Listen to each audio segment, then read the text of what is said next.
இதை வைத்து அரசியல் ஆதாயம் தேடுவதற்கு பாஜக மற்றும் அதன் கூட்டணி கட்சிகள், ஆதரவு அமைப்புகள் முயற்சிக்கின்றன. இது எந்த வகையிலும் ஏற்புடையதல்ல.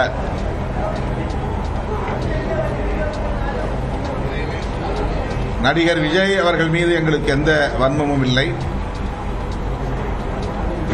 அவரை கைது செய்ய வேண்டும், சிறைப்படுத்த வேண்டும் என்று நாங்கள் வலியுறுத்தவில்லை. ஆனால்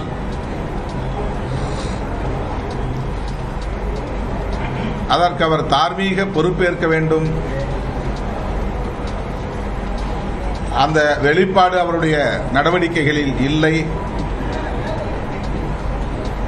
என்கிற அடிப்படையில் தான் எங்கள் விமர்சனங்களை முன்வைத்திருக்கிறோம். தமிழ்நாடு அரசு அல்லது தமிழ்நாடு காவல்துறை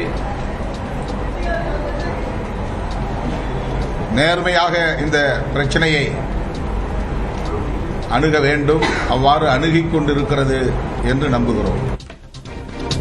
விஜய் மீது தங்களுக்கு எந்த வன்மமும் இல்லை என்று விசிக தலைவர் திருமாவளவன் தெரிவித்திருக்கிறார். இது தொடர்பாக செய்தியாளர்கள் சந்தித்த காட்சிகளை பார்த்தோம்.